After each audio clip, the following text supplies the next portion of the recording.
இப்படி நிமிந்து பாருங்க. எல்லாம் கரெக்டாக இருக்கா? சாப்பாடு நல்லா இருக்கா? குழம்பு நல்லா இருக்கா கேட்டேன். வீடியோக்காகலாம் சொல்லக்கூடாது.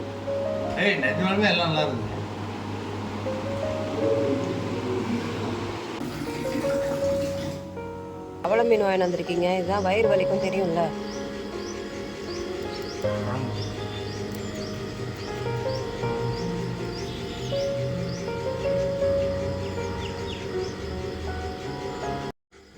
ஹாய் ஃப்ரெண்ட்ஸ், எல்லாருக்கும் வணக்கம். Welcome back to my channel. நான் உங்கள் உமா அண்ட் அசோக். எங்களோட நேம் வந்துட்டு நான் சொல்லிக்கிறேன், ஏன்னா உங்களுக்கு தெரியாது இல்லையா. இந்த சேனல் வந்துட்டு ஆரம்பித்து ஒரு 2 மாதம் இருக்கும் கிட்டத்தட்ட. நான் வந்து பார்த்திங்கன்னா ஷார்ட் வீடியோ தான் வந்துட்டு போட்டுகிட்டே இருந்தேன், ரீல்ஸ்லாம் பண்ணிகிட்டு இருந்தேன். எங்கள் வீட்டுக்காரை கூப்பிட்டா அவருக்கு வேலையே வந்துட்டு சரியாக போகுதா, ரீல்ஸ் எடுக்கிறதுக்கு டைம் இல்லை. சரி, அதனால நம்ம வந்துட்டு விலாகே வந்துட்டு போட்டுடலாமே அப்படின்னு சொல்லிட்டு தான் விலாக் எடுக்க வந்துட்டு ஸ்டார்ட் பண்ணியிருக்கேன். உங்களுக்கு பிடிச்சிருந்தது அப்படின்னா நம்ம சேனலை வந்துட்டு லைக் பண்ணுங்கள், சப்ஸ்கிரைப் பண்ணுங்கள். இப்போ வாங்க நம்ம வீடியோக்குள்ளே போகலாம். நான் வந்து என்ன கேட்டுட்டு இருந்தேன்னா, மீன் வந்துட்டு எவ்வளோக்கு வாங்கிட்டு வந்தீங்க அப்படின்னு கேட்டுட்டு இருந்தேன். அதுதான் வந்துட்டு அவர் சொல்லிட்டு இருந்தார். பின்னாடி பக்கம் வந்து மோட்ரு ஓடிட்டு இருந்தது வீடியோ எடுக்கும்போது. அதை நான் ஆஃப் பண்ண மறந்துட்டேன். அந்த சத்தம் தான் வந்துட்டு கேட்கும், கொஞ்சம் அட்ஜஸ்ட் பண்ணிக்கோங்க. எப்போவுமே பார்த்தீங்கன்னா நான்வெஜ் வாங்கிட்டு வந்தார்னா, மட்டனோ சிக்கனோ இல்லை ஃபிஷ்ஷோ எது வாங்கிட்டு வந்திருந்தாலும் சரி, என் ஹஸ்பண்டே வந்துட்டு சூப்பராக வந்துட்டு க்ளீன் பண்ணி கொடுத்துருவாங்க. அதனால் நான் ஈஸியாக வந்துட்டு சமைக்கிறது மட்டும்தான் நம்மளோட வேலை. சண்டேன்றதுனால நான் வந்து லேட்டாக தான் எழுந்திரிச்சேன். ஒரு 8 மணி ஆயிடுச்சு. ஏன்னா பசங்களும் இல்லையா, நாங்கள் 2 பேர் தான். அதனால் அவருக்கும் வந்துட்டு ஆஃபீஸ் லீவு, அதனால் லேட்டாக தான் எழுந்திரிச்சோம். எழுந்திரிச்சிட்டு பால் காய வச்சு அதுக்கப்புறம் டீ போட்டுட்டு, எங்கள் வீட்டுக்கார் வந்து காஃபி டீ எதுவுமே குடிக்க மாட்டாங்க. அப்புறம் ஒரு 8:30 மணி ஆகிடுச்சு கிட்டத்தட்ட நான் வந்து டீ குடிக்கிறதுக்கு. அதுக்கப்புறம் தான் வந்துட்டு சரி விலாக் எடுக்கலாம் இன்றைக்கி அப்படின்ட்டு ஆரம்பித்தேன். எங்கள் வீட்டில் பார்த்தீங்கன்னா இப்படி தான் வந்து சோஃபாவில் அப்புறம் சேரில் எல்லாம் துணி வந்துட்டு கிடக்கும். ரொம்பவும் வந்துட்டு வீட்டிலே இருக்கிறதுனால இப்போ எனக்கு ரொம்பவும் சோம்பேறி ஆகிடுச்சி. பசங்களும் இல்லாததுனால ரொம்ப சோம்பேறி ஆகிடுச்சி. இப்போது நான் வந்து இந்த கொரோனா டைமில் வந்துட்டு வீடியோ போட ஆரம்பித்தேன். அப்போலாம் வந்துட்டு வீட்டில் தான் இருந்தாங்க, என் ஹஸ்பண்ட் எல்லாருமே வீட்டில் தான் இருந்தாங்க. சரி, ஃபேஸ் காட்டுறதுக்கே ரொம்பவும் பயமாக இருந்தது. டிக்டாக் கூட வந்துட்டு பண்ண சொன்னாங்க நிறைய பேர், ஆனால் நாங்கள் பண்ணவே இல்லை. அப்போவே பண்ணியிருந்தோன்னா கண்டிப்பாக வந்துட்டு ஏதோ ஒரு யூடியூப்லேயாவது கொஞ்சமாவது நாங்கள் வந்துட்டு எல்லாருக்கும் தெரிஞ்சிருக்கோன்னு நினைக்கிறேன். ஆனால் நான் 4 வருஷமாக வந்து சமையல் வீடியோஸ் எல்லாம் போட்டு, அதுவும் முகம் காட்டாமல் போட்டு, எனக்கு எந்த ஒரு இதுவும் கிடையாது. எனக்கு மானிட்டேஷனும் ஆகலை. ஒரு 2500 சப்ஸ்கிரைபர் வந்துட்டு வந்துச்சு. ஆனால் எனக்கு அவ்வளோ வியூவர்ஸ் வந்துட்டு போகவே இல்லை. சரி, என்ன பண்ணுறதுன்னு தெரியாமல் தான் இப்போ நான் திரும்பவும் வந்துட்டு சேனல் வந்துட்டு ஆரம்பிச்சிருக்கேன். இப்போ ஒரு 2 மாதத்துக்கு முன்னாடி தான் ஆரம்பித்தேன். அதில் வந்துட்டு எப்படி பார்த்தாலும் ஒரு 100 ரீல்ஸ் வந்துட்டு போட்டிருப்பேன்னு நினைக்கிறேன். அது வந்து ஏற்கனவே இன்ஸ்டாகிராமில் வந்துட்டு நான் போட்டிருந்தேன். அந்த ரீல்ஸை வந்துட்டு டவுன்லோட் பண்ணி தான் போட்டுட்ருந்தேன். இப்போவும் அதுவும் ட்ரெண்டிங்கான ரீல்ஸ் தான் வந்துட்டு போடணும், இல்லைனா யாருமே பார்க்கவே மாட்டேன்றாங்க. சரி, அதனால் நம்ம வந்துட்டு விலாகாக போடலாம். நம்ம தான் எவ்வளவோ வேலை செய்கிறோமே, சரி நம்ம விலாகாகவே வந்துட்டு போடலாமே அப்படின்ட்டு தான் தோணுச்சு. சரி, அதான் போடலாமேன்னு சொல்லிட்டு போட்டுட்ருக்கேன். எனக்கே தெரியுது, இப்போ ஒரு 6 மாதத்துக்கு முன்னாடி பார்த்திங்கன்னா இந்த நைட்டி வந்து ரொம்பவும் எப்படி சொல்கிறது, கொஞ்சம் லூஸாக இருந்த மாதிரி இருந்தது. இப்போ பார்த்தீங்கன்னா எனக்கே தெரியுது, இந்த 1 மாதத்துலேயே வந்து கொஞ்சம் குண்டான மாதிரி வந்துட்டு இருக்குது. வீடியோவில் பார்க்கும்போது தான் தெரியுது, நமக்கே வந்துட்டு அது வந்து தெரியலை. இந்த சேனல் வந்து ஓப்பன் பண்ணி கொடுத்ததே பார்த்திங்கன்னா எங்கள் வீட்டுக்காரு தான். அவர் என்ன சொன்னார், பரவாயில்ல நீ ஃபேஸ் காட்டியே வீடியோ போடு, ஒன்றும் பிரச்சனை இல்லை, என்ன ஆகிட போகுது அப்படின்ட்டு. ட்ரெஸ்ஸு வந்து நைட்டி தான் போடணும், சுடிதார் தான் போடணும் அப்படின்லாம் வந்துட்டு கிடையாது. உனக்கு எது கம்ஃபர்டபுளாக இருக்கோ அதை போட்டு பண்ணு அப்படின்னு சொல்லிட்டாரு. எனக்கு இந்த வீட்டில் எப்படி இருக்கமோ நம்ம மேக்கப்லாம் போட்டுக்கிட்டு அதுக்கப்புறமா வீடியோ எடுத்தால் அது வந்துட்டு எனக்கு நேச்சுரலாக இருக்கிற மாதிரி இல்லை. சரி, நைட்டி போட்டுக்கிட்டு வீடியோ போட்டால் என்ன இப்போது அப்படின்னு தான் தோணுச்சு. என்னடா இவ இப்படியெல்லாம் சொல்கிறானே நினைக்காதீங்க. எனக்கு எது கம்ஃபர்டபுளாக இருக்கோ அதுதான் போட்டுட்டு என்னால் வந்துட்டு பண்ண முடியும். வீடியோக்காகன்ட்டு என்னால் மெனக்கிட்டு கிளம்பி பண்ணுறதுக்கு என்னவோ ஒரு மாதிரி இருக்குது. அது எப்படி சொல்கிறதுன்னு தெரியல எனக்கு. இப்படியே காலையில் வந்துட்டு குளிச்சுட்டு செஞ்சுட்டு எல்லாம் மேக்கப்லாம் போட்டுக்கிட்டு அந்த மாதிரி வீடியோ எடுக்கிறது வேண்டாமேன்னு தோணுச்சு. இப்படியே இருந்தால் நேச்சுரலாக இப்படியே இருந்தால் நல்லாயிருக்கும் அப்படின்ட்டு. ஆனால் நைட்டி போடாமல் சுடிதார் தான் போடணும் அப்படின்ட்டுலாம் கிடையாது. எனக்கு வந்து பார்த்தீங்கன்னா இதுதான் வந்துட்டு கம்ஃபர்டபுளாக இருக்குது. அதனால் வந்துட்டு நான் இதையே போட்டுக்கிட்டேன். நீங்கள் எதுவும் வந்துட்டு இதை பற்றி எதுவும் கமெண்ட் பண்ண வேண்டாம். ரொம்ப நாளைக்கு அப்புறம் வீடியோ எடுக்கிறதுனால பேசுகிறதுனால கொஞ்சம் உளறிட்டுருக்கேன்னு நினைக்கிறேன்.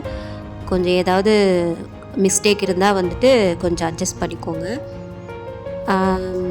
நான் வந்து எங்கள் வீட்டுக்காரர் வந்து க்ளீன் பண்ண மீன் எல்லாம் வந்துட்டு கொடுத்துட்டு அவர் பாட்டுக்கு வெளில கிளம்பி போயிட்டார். சரி நம்ம வந்துட்டு மீனுக்கு வந்து மசாலாலாம் தடவி வைக்கலாமே சொல்லிவிட்டு நான் வந்து வறுக்கிறதுக்கும் குழம்புக்கும் தனியாக வந்துட்டு பிரித்து வச்சிட்ருந்தேன். நான் வந்து எப்போவுமே கடையில் வாங்கின மீன் மசாலா எதுவுமே வந்துட்டு சேர்க்க மாட்டேன். நம்ம வீட்டில் அரைக்கிற குழம்பு மசாலா இருக்குது இல்லையா, அதுதான் வந்துட்டு நான் எப்போவுமே வறுக்கிற மீனுக்கும் வந்துட்டு யூஸ் பண்ணுவேன்.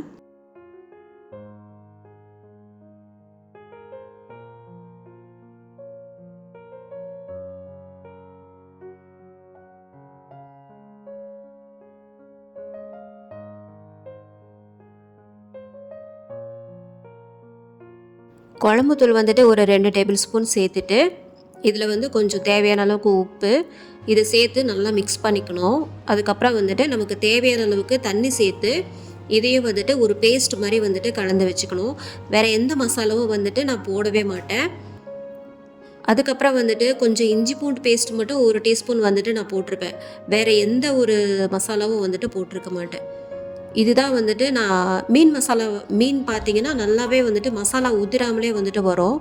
என்ன ஒன்று ஒரு 1/4 மணி நேரம் இல்லைனா ஒரு 1/2 அன் ஹவர் வந்துட்டு நல்லா ஊற வைக்கணும்.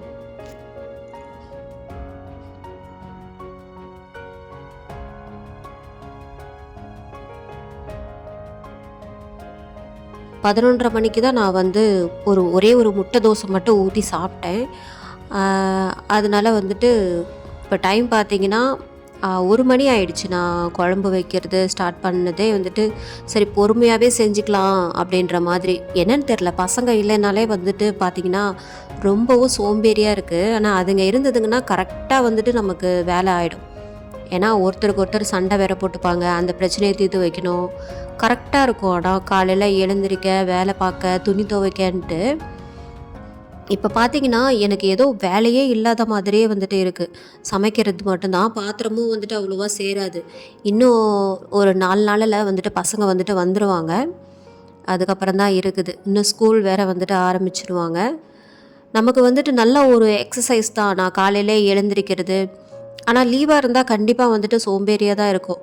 பார்த்தீங்களா, துணியெல்லாம் பார்த்தீங்களா, துவைச்சி போட்டுருவேன். அது கூட வந்துட்டு பார்த்தீங்கன்னா மிஷினில் தான் வந்துட்டு இருக்கும். ஒரு வழியாக 2 மணி ஆயிடுச்சு நான் சமைச்சு முடிக்கிறதுக்குள்ளே. நான் கொஞ்சம் பொறுமையாக தான் செய்வேன் நான். அதுக்கப்புறம் டேபிளில் வந்துட்டு ஒன்றா வந்து எடுத்து வச்சிட்டு இருந்தேன்.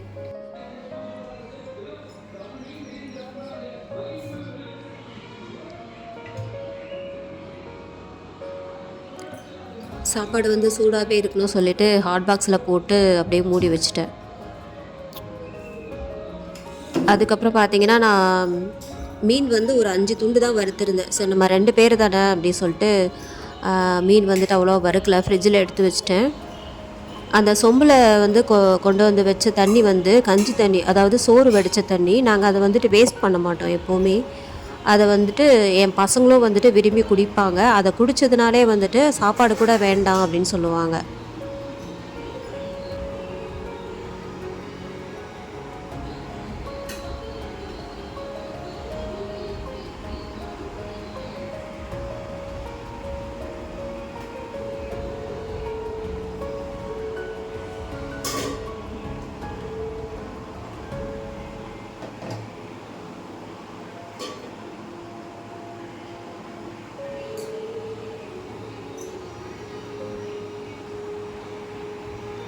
எனக்கு வந்து சாப்பாடு வந்துட்டு பசிக்கவே இல்லை எனக்கு. அதனால் எங்கள் வீட்டுக்கார் மட்டும் தான் சாப்பிட்டாங்க.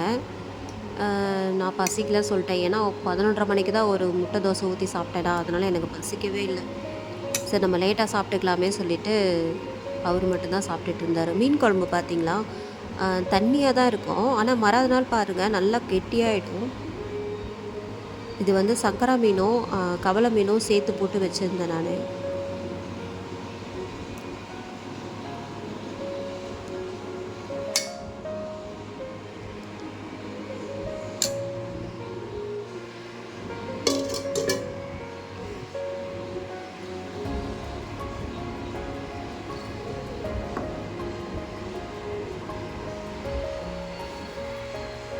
எங்கள் வீட்டுக்காரர் வந்து நான் வீடியோ எடுக்கிறேன்னு தெரிஞ்சே வந்துட்டு முகத்தை எப்படி வச்சுருக்காரு. இருக்குன்னு பார்ப்போம். இதுக்கு இடையில நான் வாடா போடான்னு சொல்லியிருப்பேன். நாங்கள் வந்துட்டு லவ் மேரேஜ்ன்றதுனால அவர் அப்படியே கூப்பிட்டு எனக்கு பழகிடுச்சு. ஒவ்வொரு நேரம் வாங்க போங்கன்னு சொல்லுவேன், ஒவ்வொரு நேரம் வாடா போடான்னு சொல்லி அதட்டுவேன். யாரும் தப்பாக எடுத்துக்க வேண்டாம். மூஞ்செல்லாம் கழுவ மாட்டியா நீ? எல்லாம் ஒன்றும் சாவடிச்சிட மாட்டேன்.